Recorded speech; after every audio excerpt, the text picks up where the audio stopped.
झारखंड में चुनाव हो चुका है तो बिहार में अगले साल विधानसभा चुनाव होने हैं और इसकी तैयारी शुरू हो चुकी है।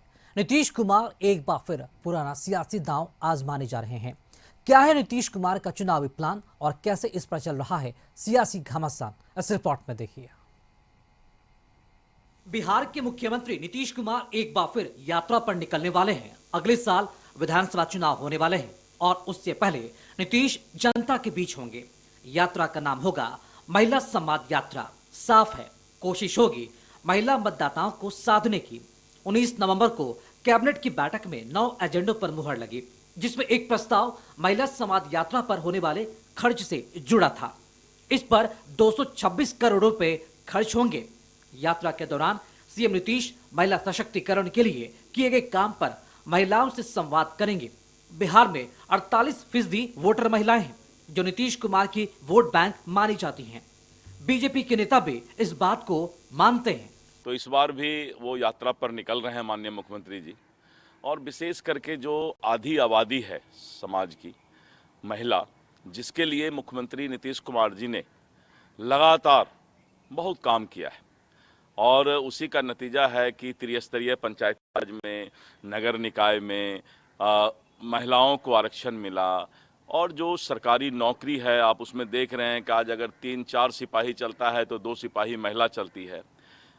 इसी तरह करके जो आंगनवाड़ी सेविका है, जीविका दीदी है, तो इस तरह करके नीतीश कुमार जी पूरे देश के सामने बिहार मॉडल जीविका का आया तो भारत सरकार ने उसको आजीविका करके एक कार्यक्रम चलाया।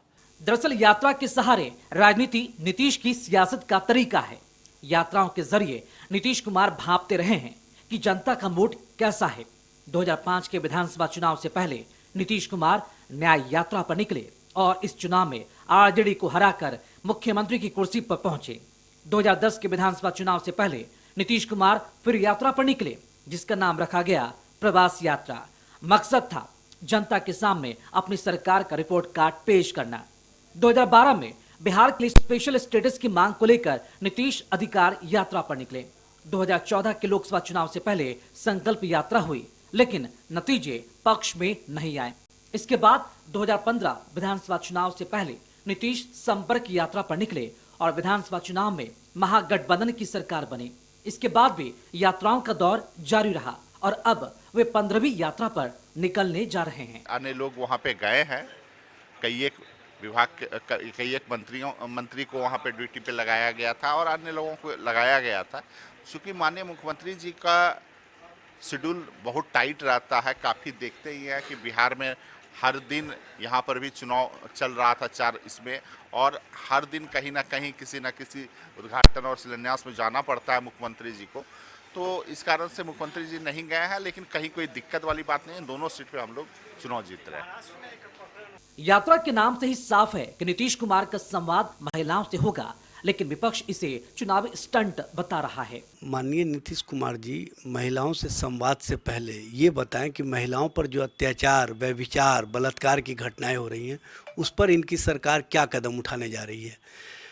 नेता प्रतिपक्ष तेजस्वी जी ने एक लिस्ट जारी किया था कि किस तरह से बिहार में महिलाओं के साथ, बच्चियों के साथ, वो भी छोटी छोटी बच्चियों के साथ बलात्कार और व्यभिचार की घटनाएं हो रही हैं। उस पर सरकार के स्तर से कोई कार्रवाई नहीं कर रही और सरकार के लोग पूरी तरह से खामोश अख्तियार किए हुए हैं। ऐसा लगता है कि सरकार का एक बाल समाप्त हो गया। तो बिल्कुल उनकी चुनावी यात्रा है और इसी बहाने जो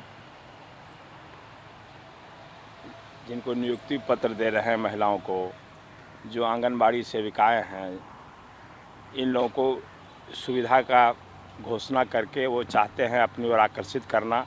ये बिल्कुल चुनावी रणनीति के तहत महिला के विकास और महिला के उत्थान की बात होती तो जिस तरह से सभी दलों ने मिल करके शराबबंदी का लक्ष्य साधा था, वो आज बिहार में पूरी तरह फेल हो गया है और फिर से महिला जो है सो शराबियों के प्रताड़ना का शिकार हो रही हैं।